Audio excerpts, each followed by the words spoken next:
اللهم آت نفسي تقواها وزكها أنت خير من زكاها أنت وليها ومولاها. Alhamdulillah, pertama kita syukur pada Allah dengan limpah kurnianya kita dapat bersama lagi dalam majlis ta'lim. Hari ini kita tak baca kitab. Kita tak baca kitab. Hari ini kita sambung kita punya perbincangan tentang sujud sahwi. Ini fasa kedua. Saya baru ni banyak soalan yang kita tak sempat nak tanya.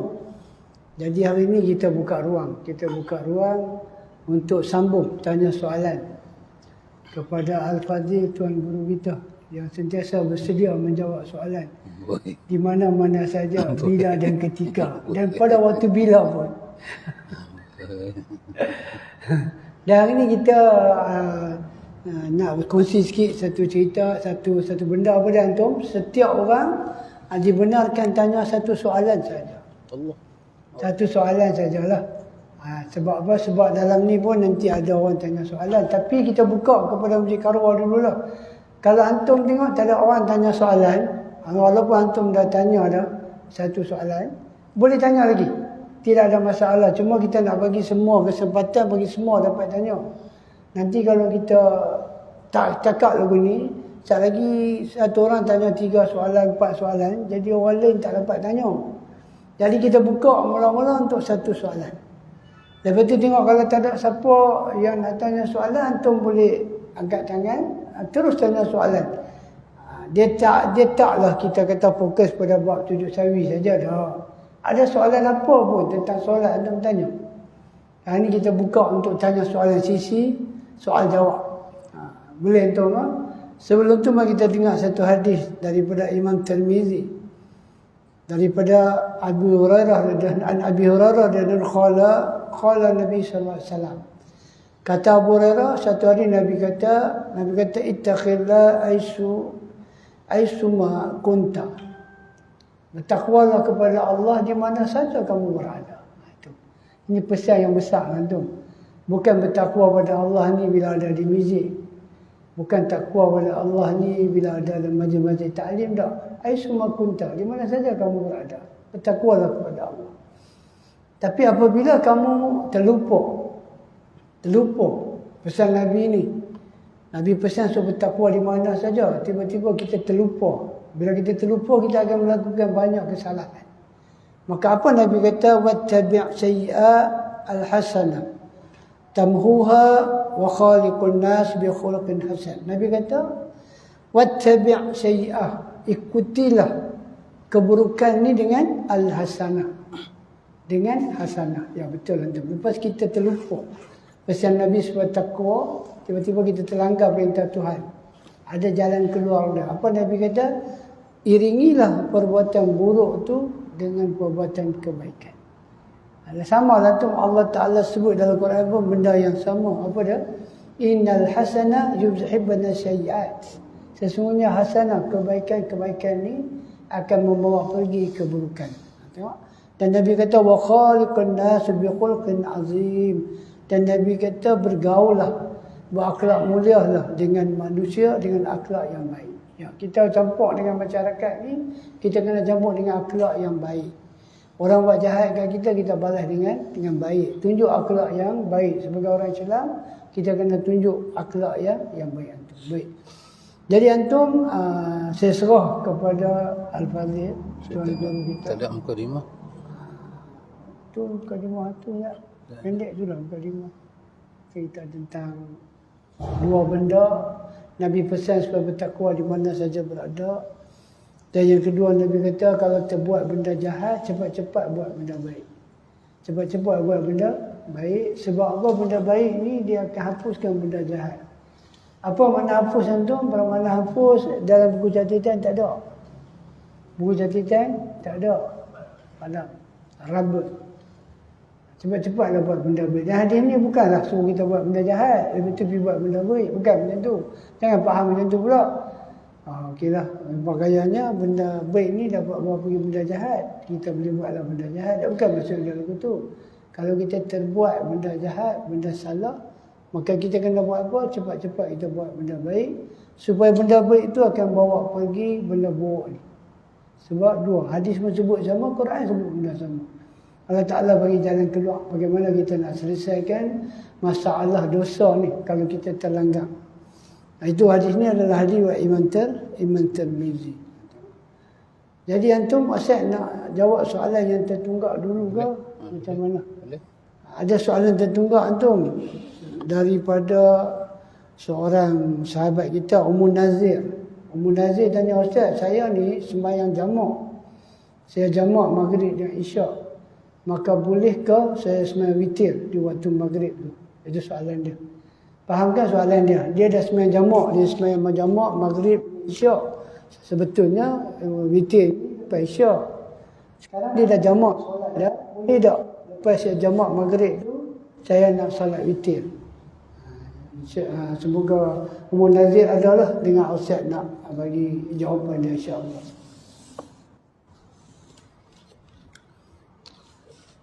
Bismillahirrahmanirrahim.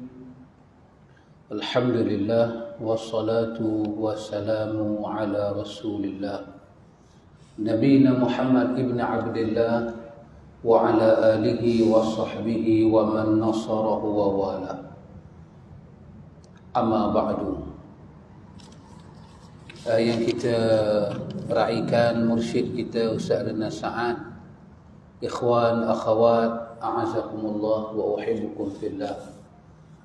Alhamdulillah summa alhamdulillah, biiznillah min fadlillah ada ruang kepada kita untuk duduk dalam majlis ta'lim setelah satu hari kita bekerja untuk hidup, survive untuk hidup.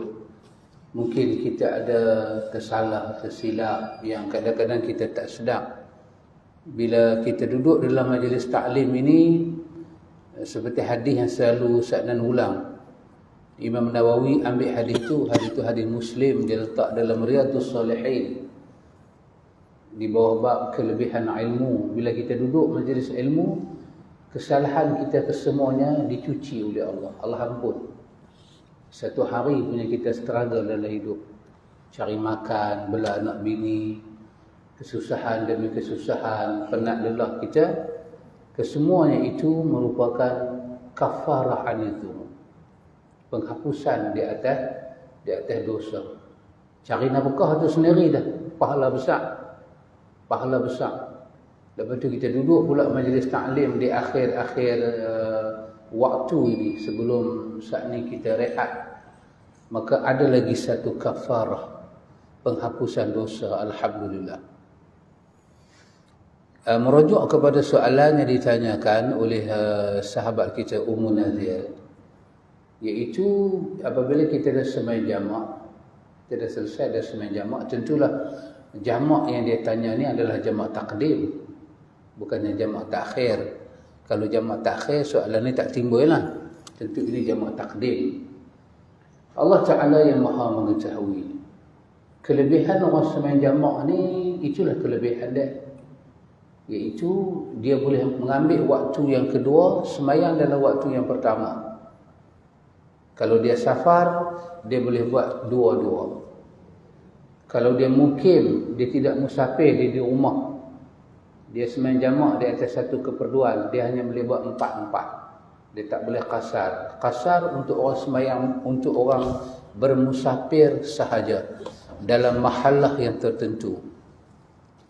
Dia keluar daripada rumah dia dengan niat safar, dengan niat musafir, barulah dia boleh sembahyang dua-dua. Di rumah tak boleh dua-dua. Di rumah dia dipanggil muqim, orang yang duduk di situ, orang yang menempat di rumah, maka dia sembahyang 4-4. Dia boleh buat lohor 4, asar 4, atau dia boleh buat maghrib 3, isya 4 dalam waktu maghrib. Yang ini tidak ada kaitan dengan musafir. Orang musafir bila dia buat jamak takdim, bermakna dia dah habis dah sembahyang maghrib 3, dia qamat, dia buat sembahyang isyak 2. Lepas tu boleh ke tak boleh terus dia sembahyang witir? Sebab waktu witir itu lepas isyak, masuk witir lepas isyak. Boleh ke tak boleh? Kalau ditanya boleh ke tak boleh, maka jawapannya boleh. Sebab dia telah pun sembahyang isyak. Cuma kalau ditanya afdal tidak afdal? Jawapannya kurang afdal. Dia tunggulah masuk isyak betul itu, barulah dia sembahyang witir dalam waktu itu. Maka kalau tanya boleh ke tak boleh, jawapan dia boleh. Dia boleh buat pasal dia dah selesai dah sembahyang isyak. Maka dia dianggap sembahyang witir di awal waktu. Ada tengah waktu dan ada waktu paling afdal, iaitu di ujung waktu. Itulah waktu yang dipilih oleh para fuqaha. Walaupun kita dalam musafir, itulah waktu yang dipilih oleh para fuqaha, di ujung-ujung sikit.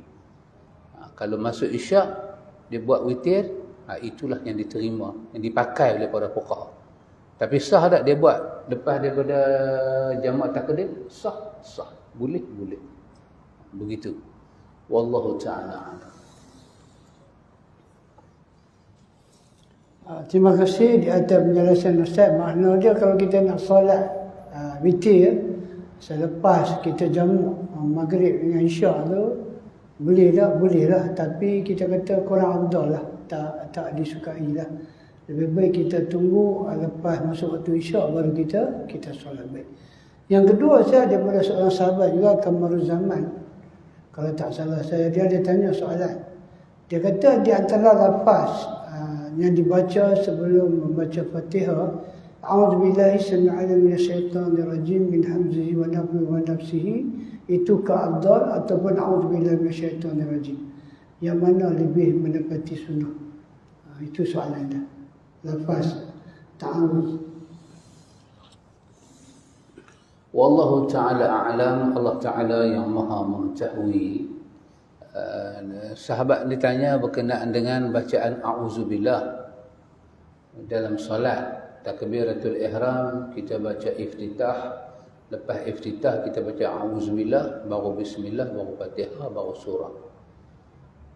A'udzubillah tu yang mana A'udzubillah? Secara umumnya bacaan A'udzubillah disebut dalam Quran dengan perkataan yang umum. Fasta'iz billahi minasyaitanir rajim, dalam surah An-Nahl. Allah kata berlindunglah kamu dengan Allah daripada syaitan yang direjam. Jadi lafaz Quran tu umum, fasta'iz billah. Jadi ucapan a'udzubillahi minasyaitanir rajim, ucapan itu dia masuk dengan sirahnya umum ayat Quran. Bermakna boleh baca a'udzubillahi minasyaitanir rajim. Namun ada riwayat, kalau kita baca dalam Ibnu Katsir ataupun dalam Qurtubi, kita akan lihat para mufassir membawa riwayat-riwayat. Ada riwayat a'udzubillah yang dibawa, di antaranya tadi a'udzubillahi samiil alim minasyaitanir rajim min hamzihi wa nafthihi wa nafthihi. Ada riwayat itu. Maka kalau kita nak susun dari segi keutamaan membaca, kesemua boleh baca. Janji bunyi dia a'udzubillah boleh baca. Tapi kalau kita nak susun, maka yang tu duduk nombor satu. A'udzubillahi samiil alim minasyaitanir rajim min hamzihi wa nafthihi wa nafthihi wa nafthihi. Itu duduk nombor satu. Betul. A'udzubillahi samiil alim minasyaitanir rajim duduk nombor dua. Lepas tu baru a'udzubillahi minasyaitanir rajim. Itu susunan dia sajalah, tabakat yang mana lebih baik.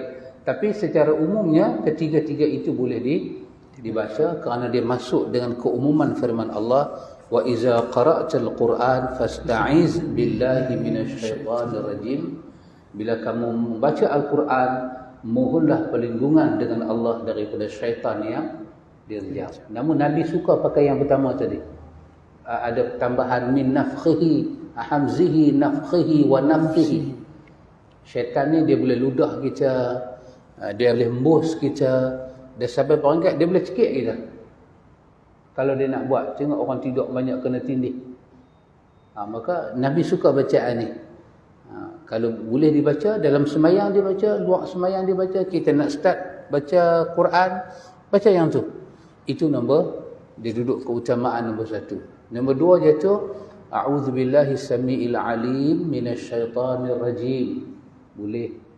Ataupun secara biasa kita baca a'udzubillahi minasyaitanir rajim. Boleh. Wallahu ta'ala alam.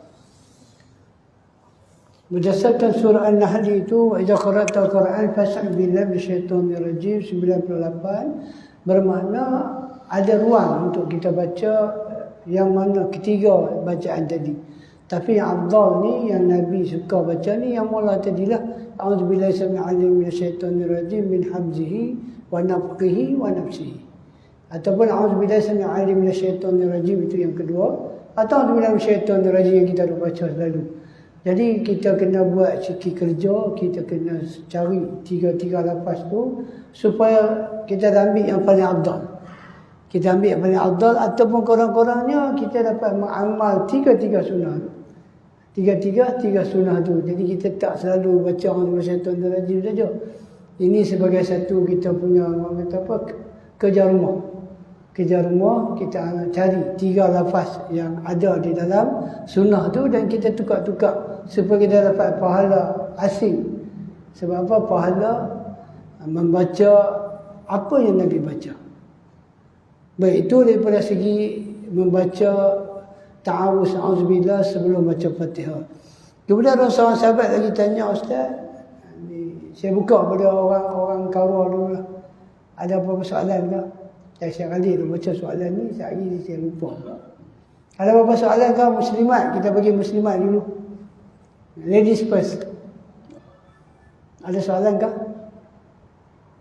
Nampak macam dia berbincang lah. Boleh ambil mic kat situ. Boleh tanya, insya-Allah.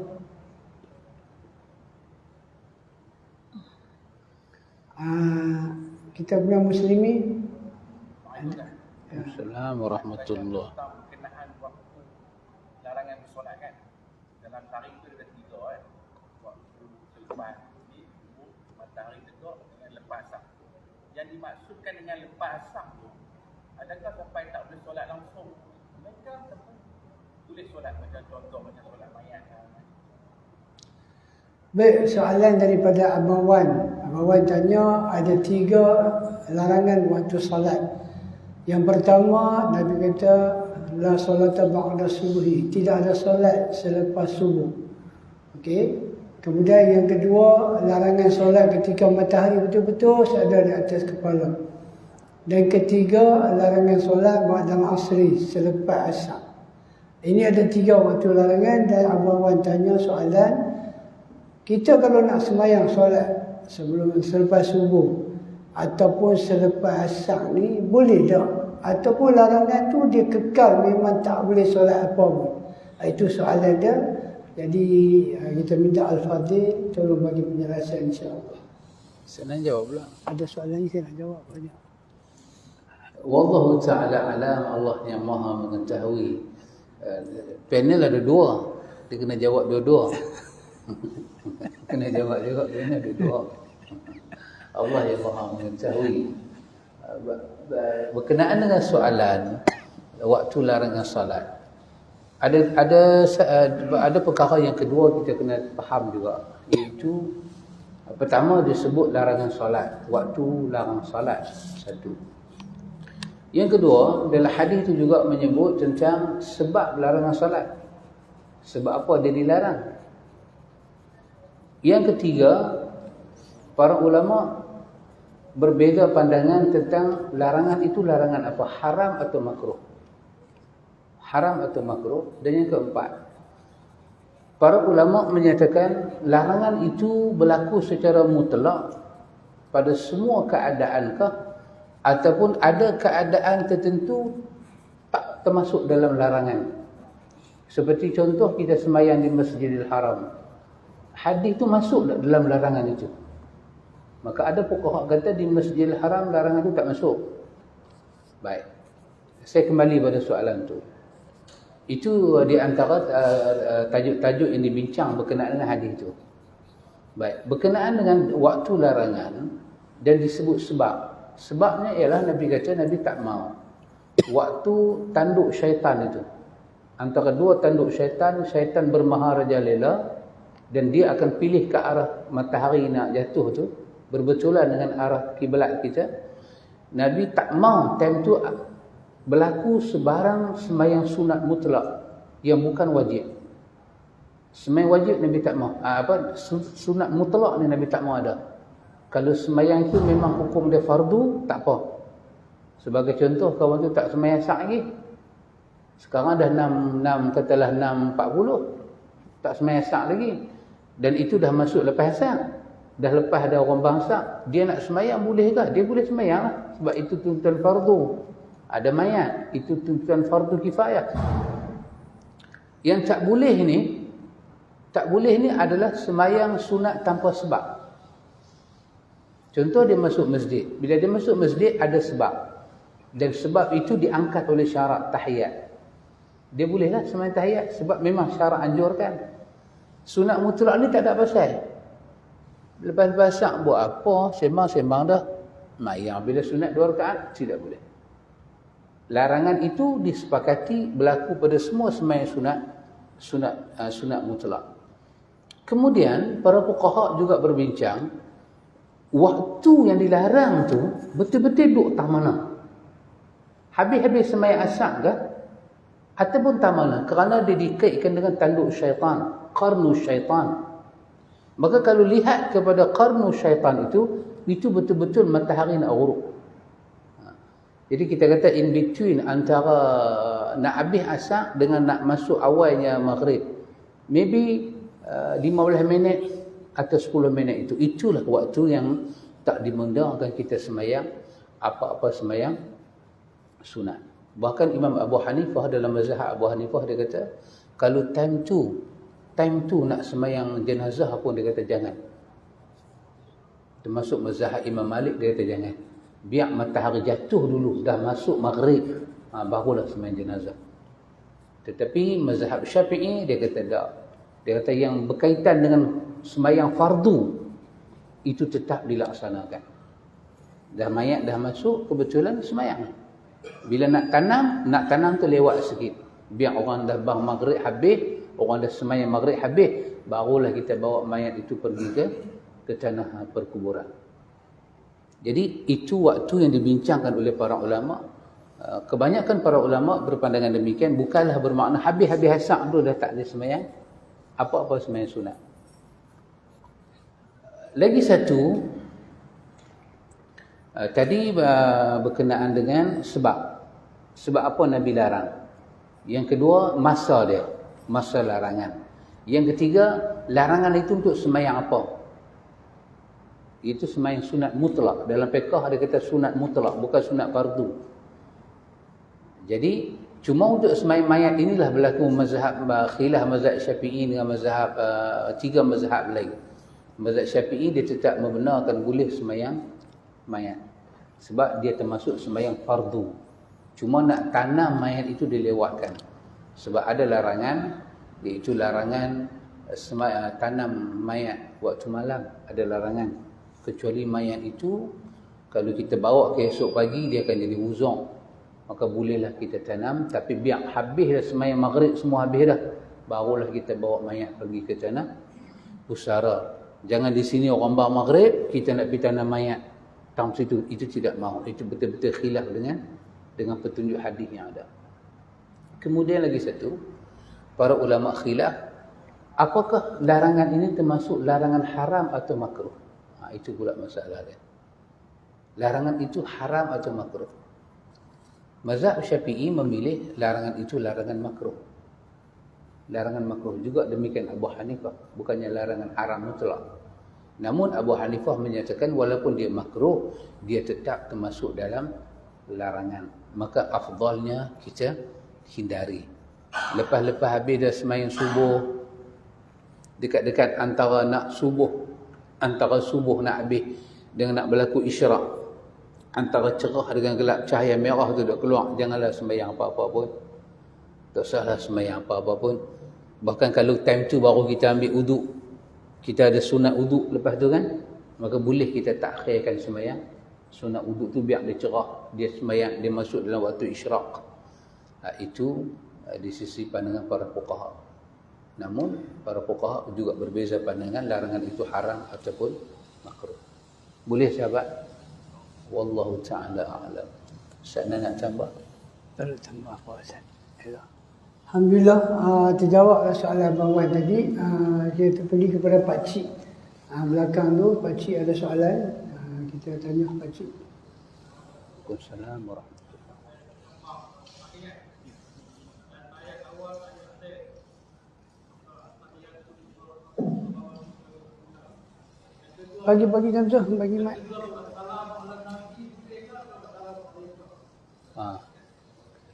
Bacaan tahiyat. Pak Cik tanya, bila kita baca tahiyat, dia ada dua lafaz. Assalamualaikum ayuhan Nabi atau Assalamualaikum Nabi. Itu soalan Pak Cik. Jadi kita minta Al-Fatih. Wassalamualaikum macam. Salam. Ya. Itu gelak. Pak Cik tanya, bila kita baca tahiyat, boleh tak kita baca Assalamualaikum Nabi? Allah lebih mengetahui. Sebenarnya Pak Cik, para ulama kita ada berbahas tentang bab ni. Jadi cuma daripada segi lafaz dari segi kita kata bahasa Arab lah. Kalau kita kata Assalamualaikum bermakna Nabi ada depan kita. Assalamualaikum bermakna Nabi ada depan. Kalau kita Assalamualaikum Nabi bermakna salam ke atas Nabi. Jadi ada riwayat daripada Aisyah radhiyallahu anha yang kata kita boleh pakai Assalamualaikum Nabi. Tapi kita kena tahu juga para Umar dan apabila dia mengajar tasyahud di mimbar, dia masih kekal ke Assalamualaikum. Jadi dua-dua lafaz ni ada dalam agama. Sebab tak ada pun riwayat yang kata Nabi suruh kita tukar. Kalau benda tu tak boleh, tentu dah ada riwayat. Allah bersawab. Jadi kita kata bila kita baca Assalamualaikum ayuhan Nabi, boleh. Assalamualaikum Nabi juga boleh. Dua-dua lafaz yang kita kata tidak ada masalah. Boleh Pakcik? Masya Allah nak tambah apa? Boleh tambah sikit. Kita nak tambah sikit insya-Allah. Wallahu ta'ala alam. Allah Ta'ala maha mengetahui. Imam Nawawi sebut dalam kitab dia Al-Azkar. Al-Azkar. Perkataan Assalamu ala nabiyyu wa rahmatullahi wa barakatuh. Ini dalam bacaan tahiyat awal dan tahiyat akhir. Imam An-Nawawi dia mempertahankan pandangan berkaitan dengan sallu kama ra'aitumuni usalli. Semayang, Nabi kata semayang macam aku semayang. Apabila semayang macam Nabi semayang, dalam hadis Bukhari Nabi kata iza kabbara fakabbiru wa iza raka'a farka'u wa iza qala sami'allahu liman hamidah faqulu rabbana walakal hamdu wa iza sajada fasjudu. Ini hadis Bukhari. Maksudnya ialah Nabi kata kamu semayang macam aku semayang. Macam mana? Aku takbir, kamu takbir. Aku rokok, kamu rokok. Aku kata sami'allahu liman hamidah, aku nak kamu sambut rabbana walakal hamdu. Aku sujud, baru kamu sujud. Al-Imam Nawawi dia pegang hadis ni, dia kata keseluruhan benda yang berkaitan dengan sembahyang daripada takbir sampai bagi salam, kesemuanya mesti ambil daripada Nabi, termasuk bacaan tahiyat. Selama Nabi hidup, bacaan tahiyatnya adalah Assalamu ala nabiyyu Assalamu alayka ayyuhan nabiyyu. Selama Nabi hidup, itulah bacaan dia. Dan lapan tahiyat ni bukan Nabi yang reka, dia datang daripada Rabbul Alamin kepada Jibril, Jibril kepada Nabi. Maka sifat dia adalah mahdah. Apa dia makna mahdah? Benda tu telah ditetapkan dan benda tu tauqifiyah, tidak boleh diubah dan mesti mengikut seperti mana Nabi. Maka An-Nawawi memilih pandangan ini, juga disebut oleh Ibnu Hajar dalam Fathul Bari. Pandangan ini pandangan lebih kuat kata dia. Maka kita tak boleh ubah. Cuma perkataan dia Assalamu alayka Assalamu alayka ayyuhan nabi. Kak itu ada.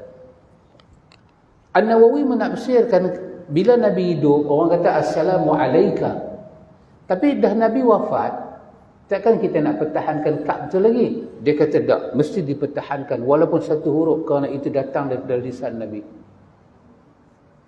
Kenapa? Dia baca kak itu menurut bahasa Arab, dia kata kak li ta'zim. Mutakallim, kita khitab, kita bercakap dengan orang depan kita, tapi ini dalam konteks li ta'zim, suatu penghormatan yang kita bagi. Seolah-olah kita baca tahiyat, kita hormat dengan lafaz tahiyat tu macam Nabi, kita nampak Nabi duduk depan. Kerana itu dia kata juga berbau konsep ihsan.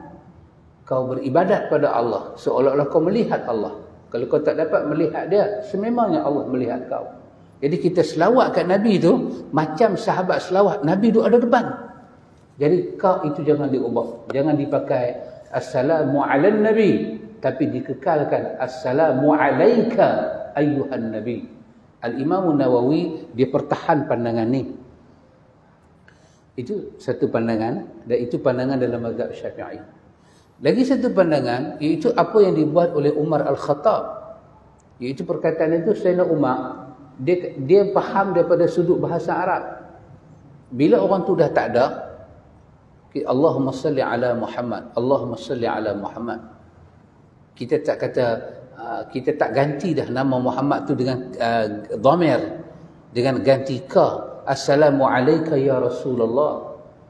Sebab orang Arab dia tak akan selawat macam tu. Di sirah dia tak akan selawat lagu tu kalau orang tu tak duduk depan dia.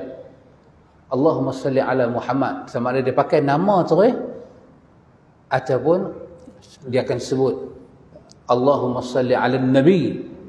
Itu penggunaan bahasa Arab yang betul. Sayyidina Umar telah tukar. Sayyidina Umar faham dan dia kata assalamu ala nabiyyu wa rahmatullahi wa barakatuh. Namun apa yang Sayyidina Umar buat itu tidak pun dibantah oleh para sahabat. Tak dibantah. Termasuk Abdullah bin Mas'ud, mereka tak bantah. Maka akhirnya bacaan tahiyat itu jadi dua. Maka kita boleh pilih yang mana kita baca selawat pada Nabi, kita rasa dekat dengan Nabi, kita pakai lafaz itu. Kedua-duanya tidak salah. Kedua-duanya dapat dipakai. Ini sahabat ada buat, ini para ulama pertahan daripada sudut benda ini tauqifiyah, benda ni sabit Nabi yang baca, kenapa kita nak ubah? Dan kalau benda tu patut diubah, kata Imam Nawawi, Nabi akan sebut esok kalau aku mati yang bertukar. Mana boleh Nabi tercicir benda sepenting itu? Maka dengan adanya riwayat Nabi baca lagu tu dah sampai akhir hayat Nabi baca lagu tu, maka An-Nawawi mempertahankan jangan ubah. Kerana kalau kita ubah, kita termasuk telah mengubah sifat salat Nabi. Maka dia tak benar kau ubah. Namun ada tak riwayat sahabat ubah? Ada. Maka saya katakan yang mana bila kita baca dekat dengan hati kita. Allahumma apa? Assalamu ala nabiyyu wa rahmatullahi wa barakatuh. Selawat ke atas engkau wahai Nabi. Hati kita rasa kita pakai itu. Boleh cik? Itu sebagai sedikit tambahan pada Ustazah. Wallahu a'lam. Baik, saya buka soalan lagi. Nampak macam Muslimat nak tanya soalan. Terima kasih. Mohon perkenan. Salam. Dengan biasa.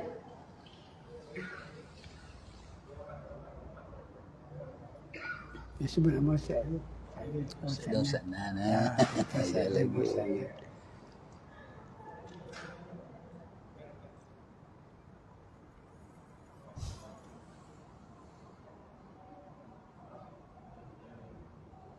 Oh, ada cara. Ambil Tukar. mic. Boleh Arun.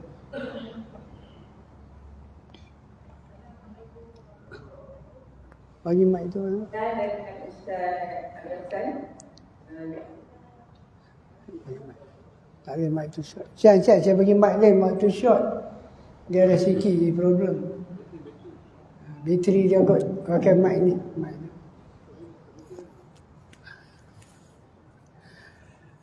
Baik, problem tertukar EJK. Kalau problem juga, kita tukar EJK. Assalamualaikum Ustaz dengan Waalaikumsalam warahmatullahi. nak tanya selalunya ada guna yang auzubillah minasyaitonir rajim masa nak baca ayat Al-Quran rakaat saja. Lagi satu untuk solatnya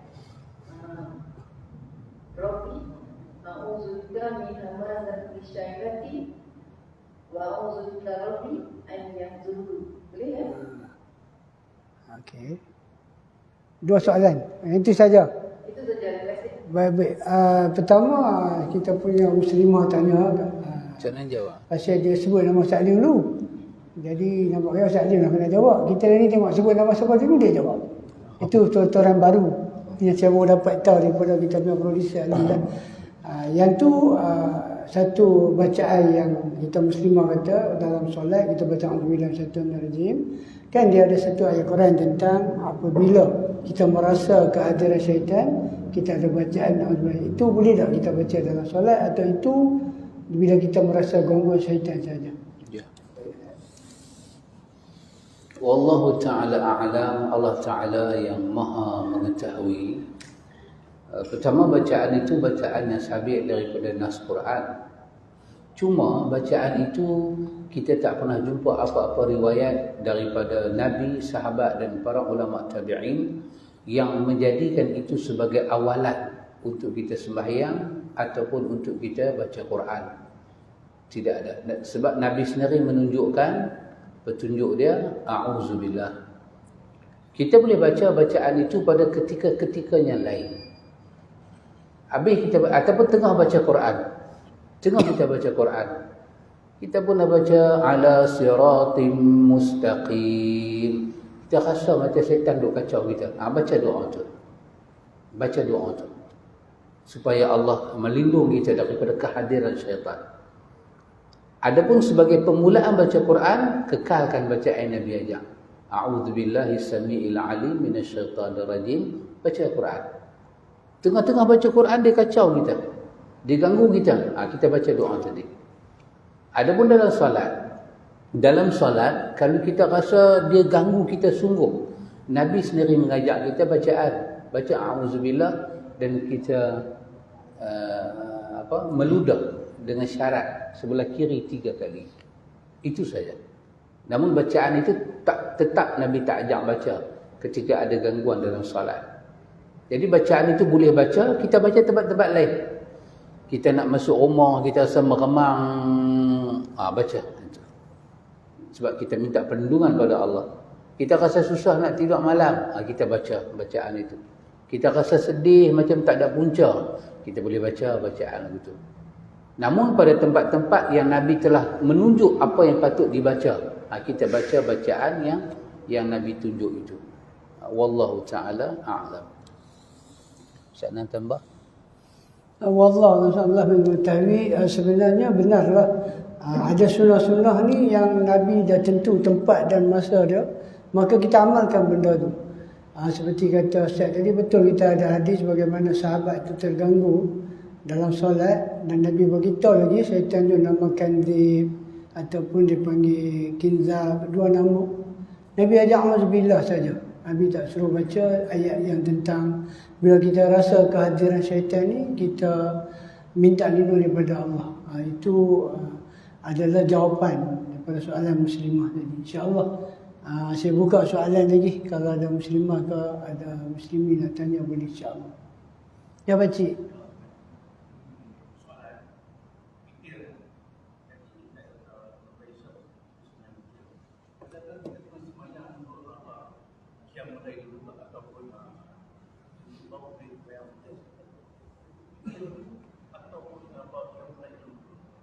Okey, faham. Pakcik tanya, solat witir ni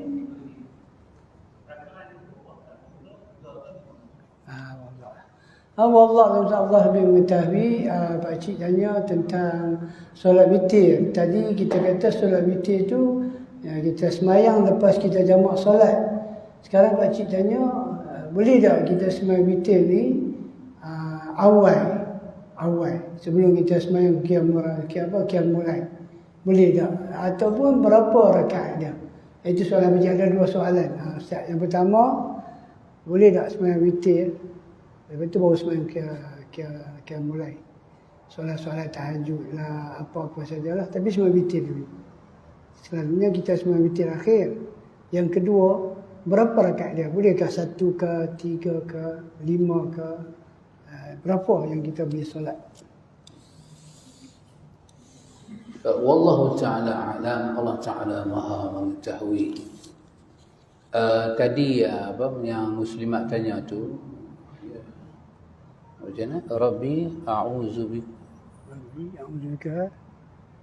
a'udzu min hamazati syaitan wa a'udzu bika min apa? Cuba tengok balik ada daripada surah Al-Mu'minun. Tapi dalam ayat itu ada perkataan Rabbi a'udzubika min hamazati syaitan. Hamazat tu dia plural daripada hamzih. Jadi kalau sahabat-sahabat baca a'udzubillahi samiil alim minasyaitonir rajim min hamzihi, dia telah pun membaca hamazat. Jadi pasal itu a'udzubillah itu lebih utama.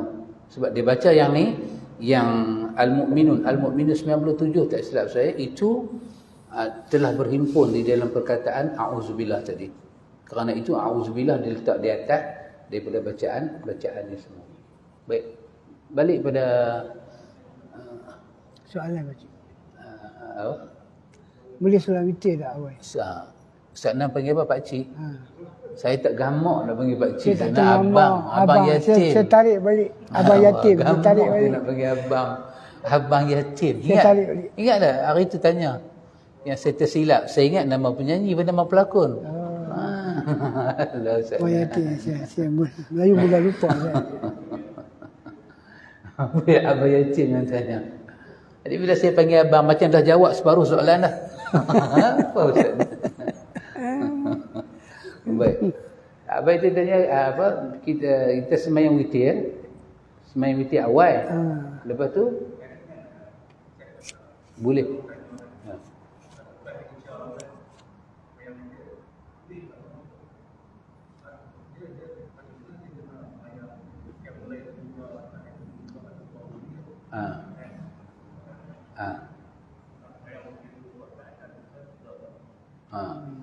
Sahabat yang tanya tu menyatakan bahawa dia sembahyang jamak.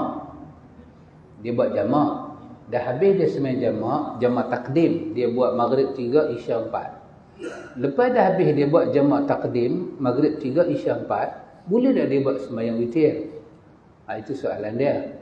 Maka jawapan yang diberikan, dia boleh. Lepas sembahyang isyak tu bermakna dia dah sembahyang isyak. Memang masuk waktu witir itu lepas isyak. Dan isyak untuk orang yang bermusafir ni, dia boleh sembahyang awal. Maka dia boleh buat sembahyang witir. Sama ada dia nak buat 1 atau dia nak buat 3, terserah dia lah. Baik. Kalau dia dah sembahyang witir siap, dia boleh dah dia sembahyang witir awal. Saat ni dia nak bagi sembahyang malam, boleh ke tak? Kita kata boleh. Sebab Nabi pernah bagi petunjuk kepada Abu Bakar As-Siddiq. Syekh Sabiq dalam fikih sunnah, dia buka bab sembahyang witir, dia membawa ketiga-tiga hadis. Hadis witir di awal waktu, witir di tengah waktu, dan witir di ujung waktu. Witir yang di awal waktu ni, tentulah witir yang tidak diiringi dengan sembahyang tahajud. Otomatik apa saja di awal waktu. Masuk waktu tahajud tu tengah malam, berakhirnya waktu isyak. Siapa yang sembahyang witir di awal waktu bermakna dia tak buat tahajud lagi. Atau dia sembahyang witir di tengah malam tu pun tahajud tak masuk lagi. Siapa yang sembahyang witir di ujung bermakna dia telah sembahyang tahajud dulu baru dia buat witir. Ketiga-tiga disiplin ni Nabi telah memberi isyarat kepada Abu Bakar As-Siddiq. Bila Abu Bakar tanya, bolehkah aku sembahyang witir awal? Nabi kata boleh. Dia tanya lagi, bolehkah aku sembahyang witir di tengah malam tu, tak sampai waktu yang sembahyang tahajud? Nabi kata boleh. Kau buat witir, kau tidak. Bolehkah aku sembahyang witir di ujung? Nabi kata itulah waktu yang paling afdal. Itu clear kan? Baik. Kalau orang tu sembahyang witir di awal waktu, katalah dia buat 3, bermakna habislah witir dia. Lepas tu dia bangkit, dia sembahyang tahajud. Boleh ke tak boleh? Jawapannya boleh. Sebab witir, dia bukan penentu tahajud boleh buat atau tak boleh buat. Dia cuma satu sembahyang yang disukai kalau dia menjadi penutup. Kalau boleh letak dia sebagai penutup, itu best. Tapi kalau letak di awal, dia bukan penghalang. Tahajud itu boleh dibuat atau tidak dibuat. Dan andai kata kita dah semayang witir 3 rakaat lengkap, kita bangkit semayang malam. Bolehkah kita semayang malam lagi? Jawapannya boleh. Hanya semayang tahajud sahaja dan kita tak perlu ulang witir kita lagi dah. Azan dulu.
Wallahu ta'ala a'lam. Boleh ayat ini? Saya tambah lagi satu. Dalam riwayat At-Tirmizi, riwayat ini riwayat yang sahih dalam At-Tirmizi, Nabi menyatakan la witrani fi lailatin. La witrani fi lailatin. Nabi kata tidak ada 2 witir satu malam. Satu malam jangan buat 2 witir. Baik. Perkataannya adalah witrani, 2. Witrun 1, witrani autar. Jangan satu malam kamu semayang witir 2 kali, 2 witran. Maksudnya apa dia? Janganlah satu malam kamu buat witir yang 1 rakaat tu 2 kali. Sebab witir tu yang 1.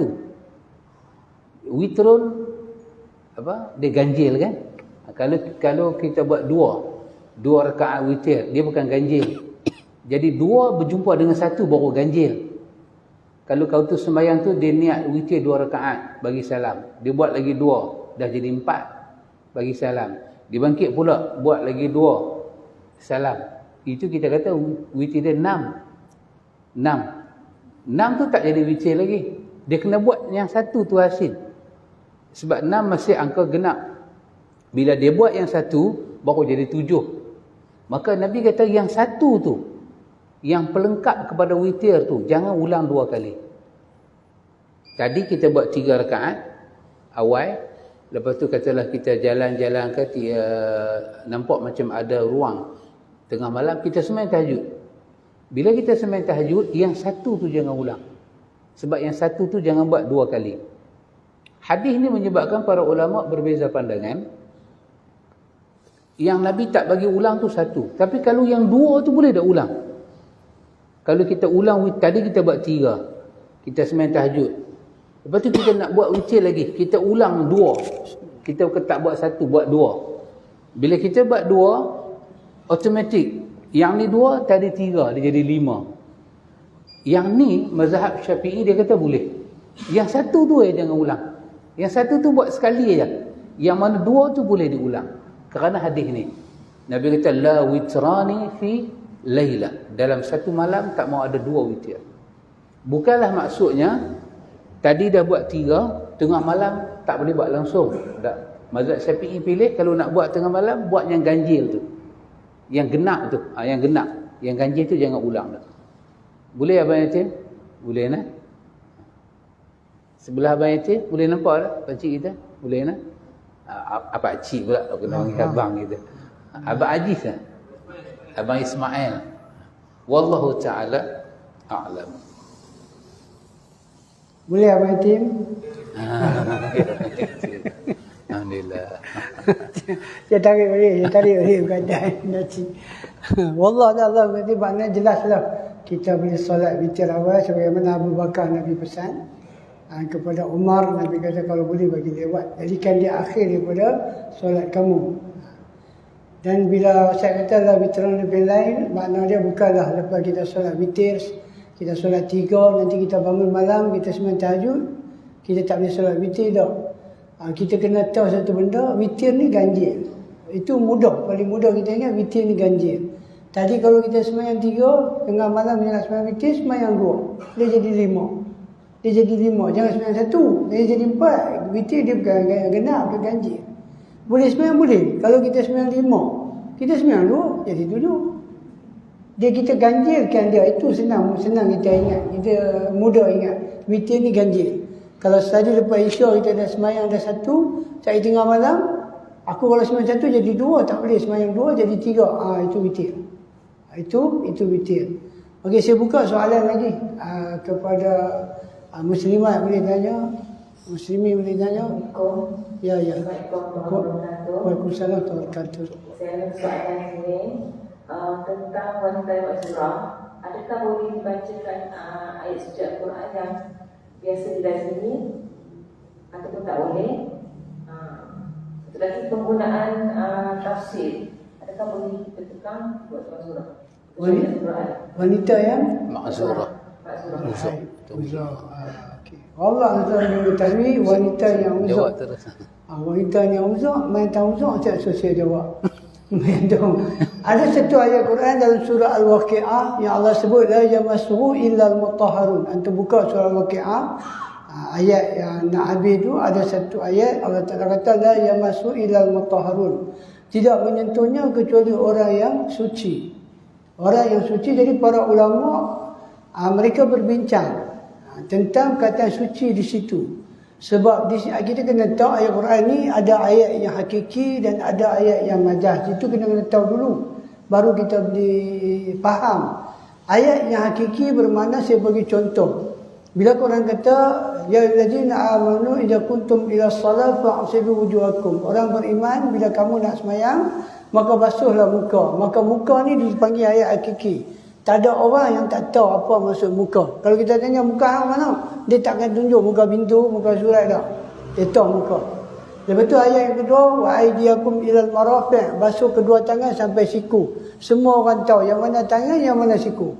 Itu ayat hakiki. Ayat yang ketiga, wamsahu bi ruusikum, sapu kepala. Ini ayat yang majasi. Bila korang kata sapu kepala, nak sapu macam mana? Maka kena ada hadis, kena ada penjelasan daripada ulama nak sapu macam mana. Sebab Quran sebut sapu kepala tanpa bagi tahu macam mana. Ini ayat majasi. Dia sama dengan ayat ni.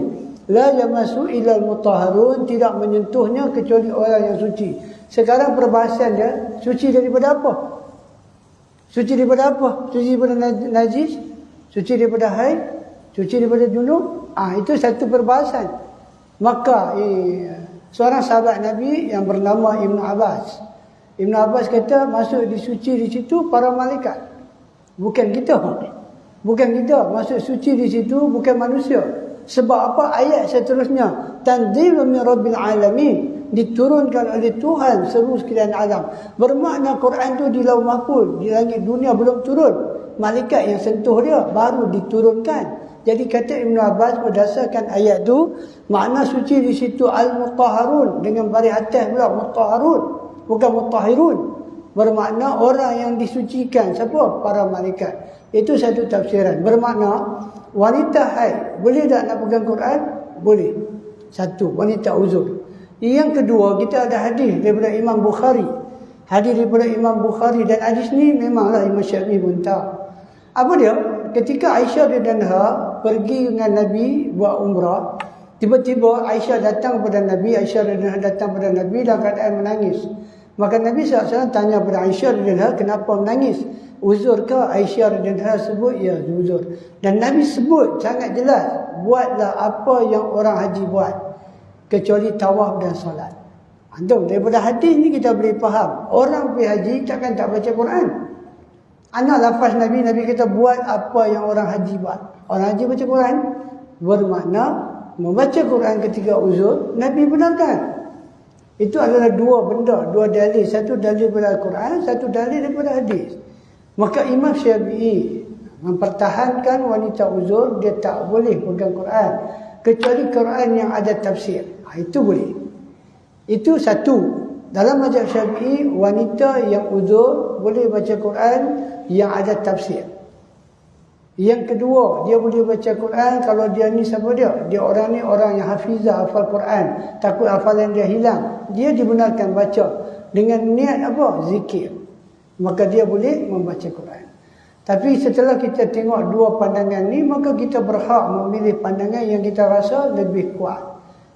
Kalau kita kata pandangan yang pertama, Nabi sendiri suruh baca Quran, sebab Aisyah sendiri datang haid dan Nabi beritahu kepada Aisyah. Kita kata pandangan ini kuat, ya, kita boleh pegang Quran walaupun bukan tafsir. Walaupun bukan tafsir kerana ada hadis. Dan kita kata apa? Kita juga kena faham Malaysia ni mazhab Syafi'i. Kalau kita nak pegang pandangan Imam Syafi'i, juga pandangan yang kuat yang boleh kita pegang. InsyaAllah mudah-mudahan terjawab soalan tu. Dan saya nak tambah sikit. Boleh tambah. Saya tambah lagi insyaAllah. Wallahu ta'ala alam. Allah Ta'ala yang maha mengetahui. Wanita yang dalam kedatangan haid atau nifas, termasuk di dalamnya junub. Kes itu dibahas dengan 3. Junub. Junub bermakna adalah hadas besar. Boleh berlaku pada laki-laki, boleh berlaku pada perempuan yang tak ada haid dan nifas. Kalau haid itu wanita sahaja, nifas wanita sahaja yang bersalin dalam tempoh dia 60 hari itu. Maka mazhab Syafi'i secara muktamad dia pegang haram, tak boleh. Dia tak benarkan baca Quran, bawa Quran, tak boleh. Dia tak benarkan. Namun hukum itu tidaklah mencapai hukum ijma' di kalangan fuqaha. Untuk wanita yang dalam keuzuran itu hanya 4 perkara sahaja ijma' para ulama tak boleh buat. 4 benda ni saja sabit tak boleh buat, tak ada ulama khilaf. Apa dia? Wanita yang dalam uzur tak boleh semayang. Dia tak boleh semayang. Confirm tak boleh semayang. Wanita yang dalam uzur tak boleh tawaf. Sama, tak boleh tawaf. Wanita dalam uzur tak boleh puasa. Tak boleh puasa. Clear. Dan wanita yang dalam uzur tidak boleh layan suami dia. Layan dengan makna kata sampai pada peringkat yang dikatakan jima' hakiki itu. Melibatkan faraj. Tapi kalau jima' yang tak melibatkan faraj dia, dalam riwayat lain Nabi kata isna'u kulla syai'in illa nikah. Nabi kata kau buatlah apa-apa pun kepada isteri kau yang dalam haid itu kecuali nikah. Kau nak berseronok kecuali nikah. Jangan sampai kau sentuh farah dia saja. Di 4 perkara ni kesemua para ulama sepakat wanita adalah haid tak boleh buat. Jima dengan makna tadi, semayang, puasa, tawaf. Ini kesepakatan. Adapun selain daripada 4 benda ni, wanita uzur masuk masjid, duduk dalam masjid, wanita uzur pegang Quran, bawa Quran, sentuh Quran, kesemua ini berlaku khilaf yang begitu besar di kalangan para ulama.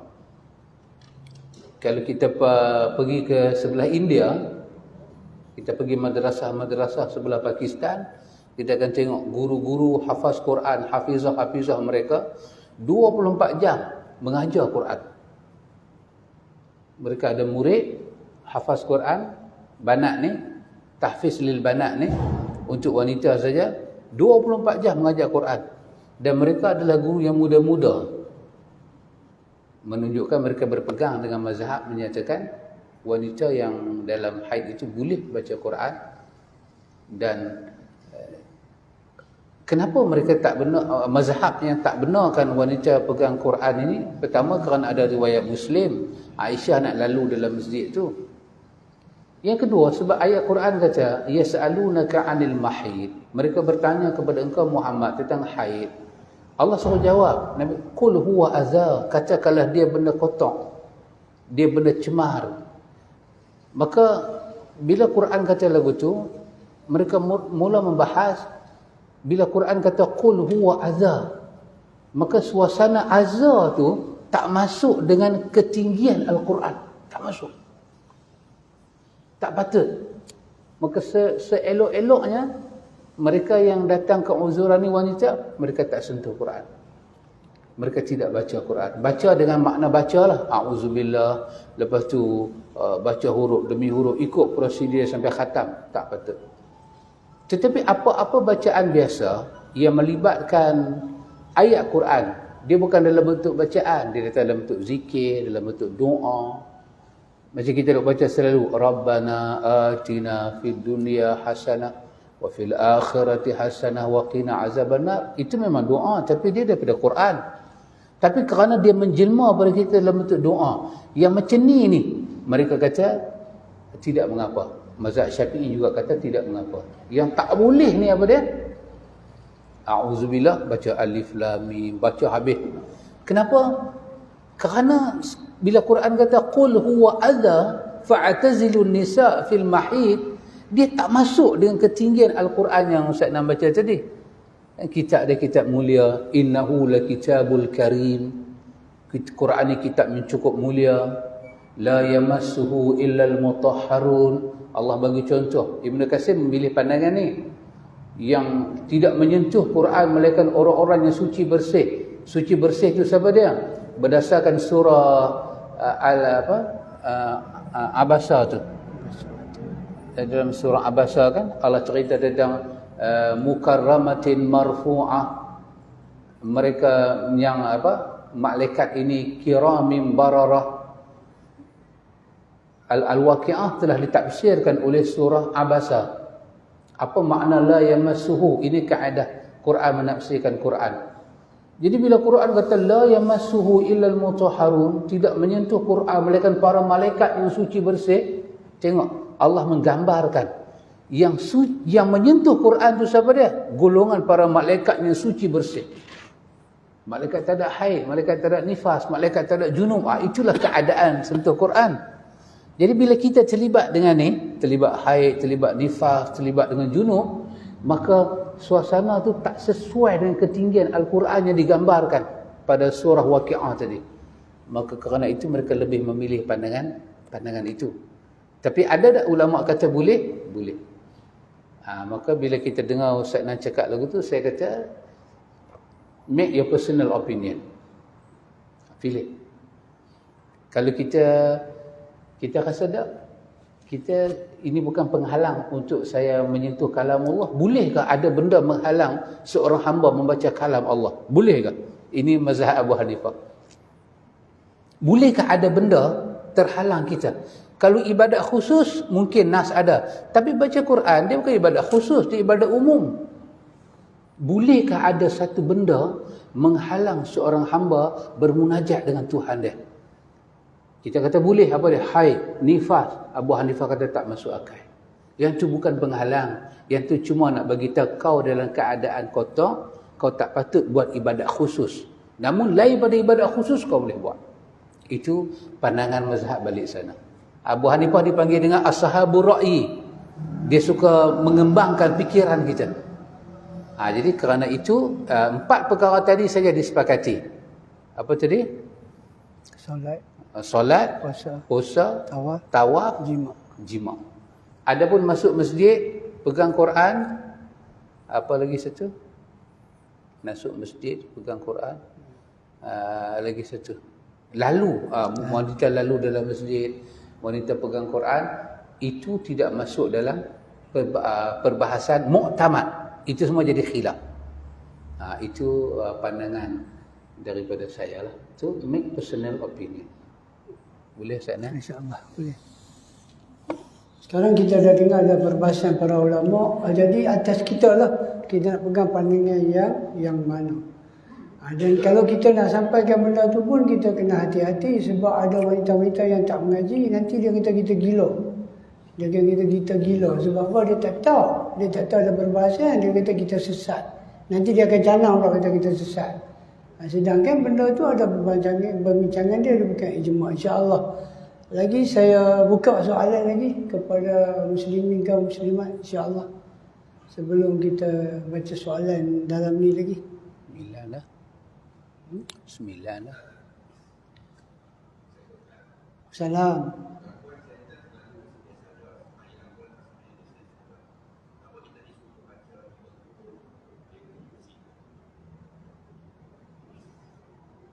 Tak dengar. Kenapa kita baca ayat kursi? Ayatul Kursi. Assalamualaikum Ustaz. Salam. Kaitan dengan gangguan syaitan. Kita semayang ke kita tak semayang ke gangguan itu sentiasa ada. Kenapa kita disuruh baca Ayatul Kursi? Walaupun baca pun sentiasa kita diganggu.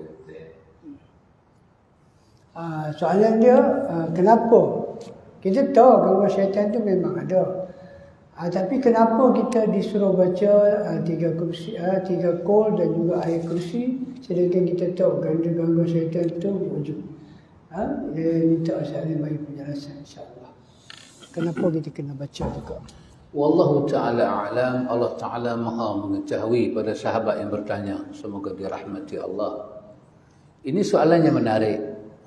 Soalan ini dia duduk di bawah tajuk, nama dia Hisnul Muslim. Ada satu buku ulama tulis nama dia Hisnul Muslim. Nama dia perisai Muslim. Al-Hisnu bermakna benteng. Benteng yang kukuh. Baik. Secara praktikalnya, bukan praktikal, secara teorinya, secara teorinya begini. Kita dalam hidup ni sahabat, ada gangguan belakang.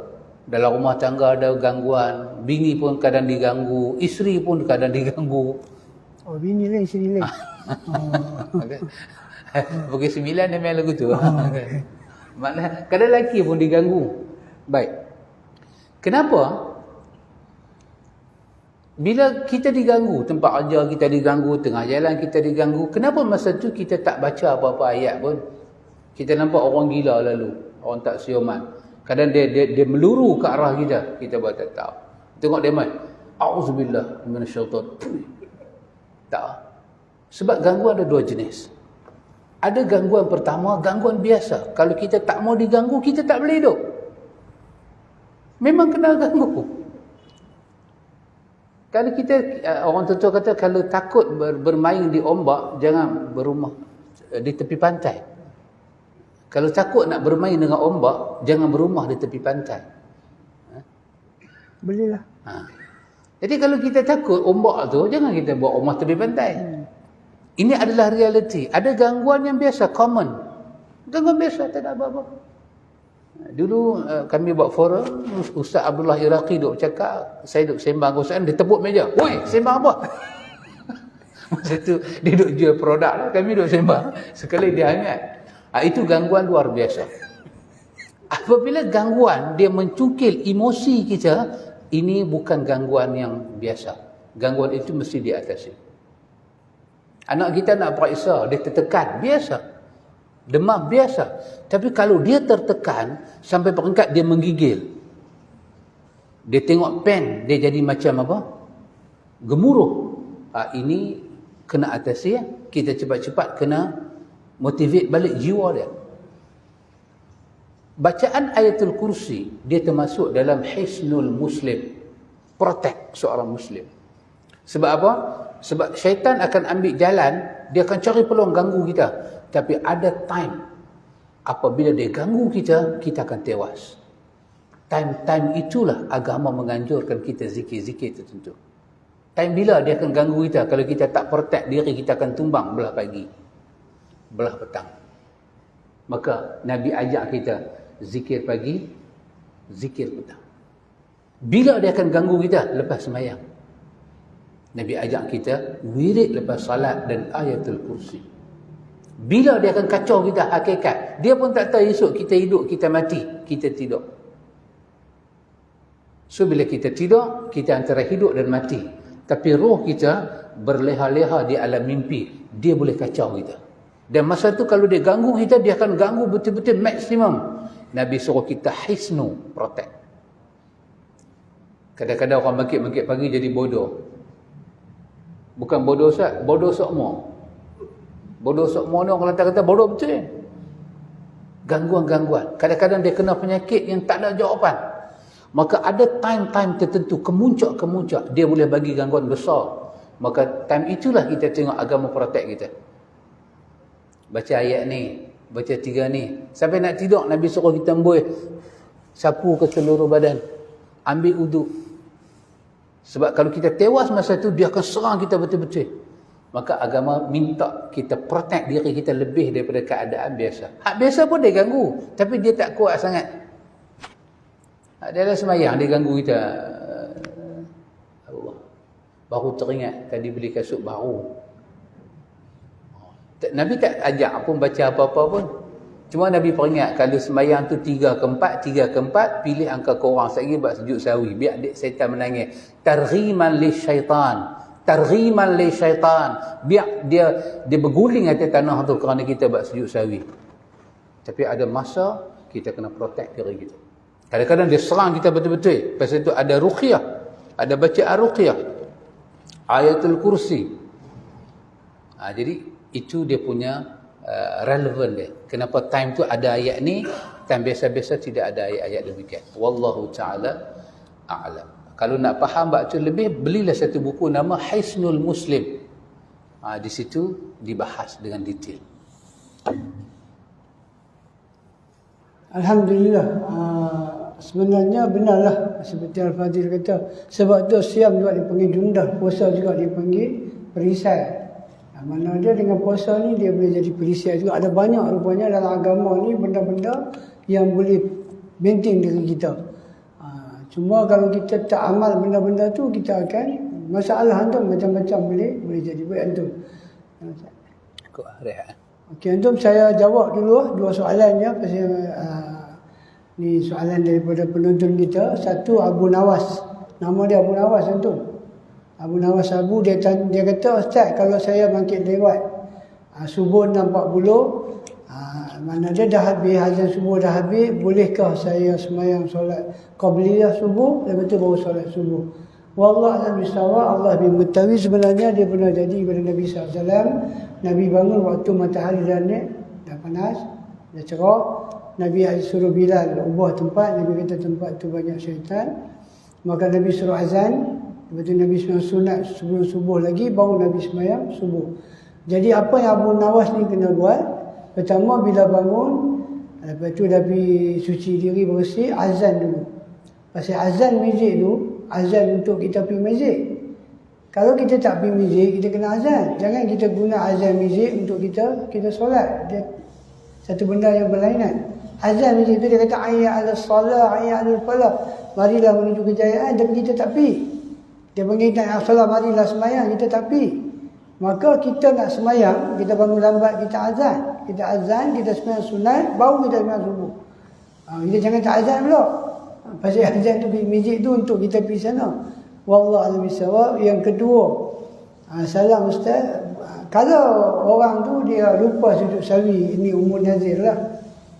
Jadi berapa masa yang dia perlu, masa yang dia boleh sujud balik. Wallah alam bisawab, Allah lebih mengetahui. Yang pertama, janganlah masa tu kita kata masuk akal lah. Masuk akal lah. Dia lupa sujud, dia pi, dia teringat tak ada belum sujud sahwi, dia mai. Ni dia dah masak lah, dia dah pergi market dah semua. Memang tak mana sabar lah. Jadi waktu tersenggang, takat mana waktu sujud sahwi ni, kita kata ikut kepada masuk akal lah. Berapa lama, kita sendiri kata, ni dah lama ni. Dah lama dah hilanglah waktu untuk sujud sahwi. Dan akhirnya daripada Jamilah bin Mira Sahib, dia kata, Ustaz, boleh tak bila kita ambil wuduk, bila basuh muka kita baca doa seperti putihkan wajahku, bagilah buku catatan ku ada tangan kanan. Dia tanya, boleh tak kita buat benda tu? Wallah Allah bin mengetahui. Imam Nawawi telah membuka satu bab dalam Al-Azkar tentang benda ni, tentang ucapan-ucapan ketika sapu muka, baca doa tertentu, basuh tangan, baca doa tertentu. Dan Nawawi kata tidak ada satu hadis pun yang sahih tentang benda tu. Jadi kita tak payah amalkan, kita tinggalkan. Kita tak payah baca apa pun, tak payah ada niat apa pun untuk benda tu, sebab benda tu tak sabit daripada Nabi SAW. InsyaAllah tu soalan akhir daripada Siti Khadijah, dia kata boleh tak kalau baca Quran dalam bahasa Melayu? Kita kata baca Quran dalam bahasa Arab pun tak, ulama kata boleh, tambah bahasa Melayu lagi boleh lah, insyaAllah. InsyaAllah tu sihat pada umur panjang. Kita sebenarnya ada banyak soalan ni tu, tapi kita tak dapat jawab pasal masa dah tak mengizinkan kita. InsyaAllah tu mungkin kita akan sambung lagi siri yang ketiga, InsyaAllah, pasal banyak lagi muslimat orang Islam tak dapat nak tanya soalan lagi. Jadi antum doalah supaya kami sihat, sihat pada umur panjang. Kita akan buat siri yang ketiga, insyaAllah. Kita akan pilih hari juga. Kita akan terus buat macam ni tu, sesi ni tanya yang tu. Kita tak payah baca kitab, kita pusat bagi habis semua soalan tentang sujud sahwi, insyaAllah. Biar antum kita tutup dengan tasbih kifarah dan juga selawat kepada Nabi. Subhanakallah.